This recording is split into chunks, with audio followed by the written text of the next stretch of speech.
Everybody raises the baby except the mom.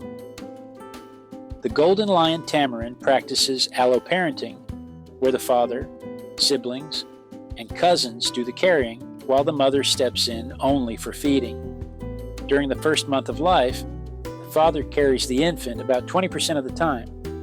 By the second month, that goes up to 40%. You might think the mother covers the other 60%, but no. The siblings and cousins take those shifts.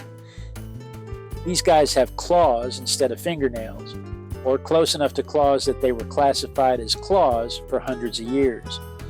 What they actually have are modified fingernails shaped into a claw-like form, which lets them climb trees the way a squirrel does, gripping the edge and running straight up. They also use those narrow hands for what biologists call micromanipulation, probing into bark crevices and bromeliads to pull out hidden insects.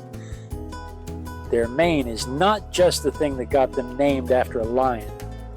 They flare it out to express their emotions, and their faces are practically hairless, which makes every expression readable up close.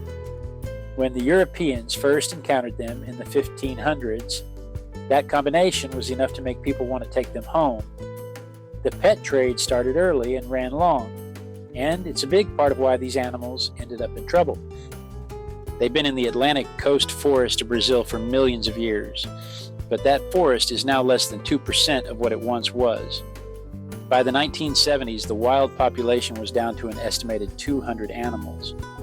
In 1984, several countries came together, donated animals in space, and set up retraining camps to teach zoo-raised tamarins how to forage, how to hide, and how to find the right kind of tree hole to live in, because zoo-born animals don't know how to do any of that.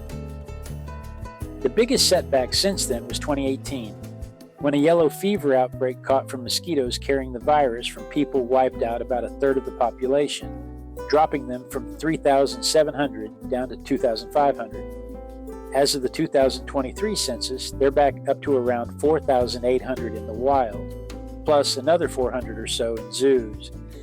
That's a whole lot better than 200, but there's still a long ways to go before they're considered stable, which would be a pretty good thing to be, I guess, because I don't think I've been stable for years.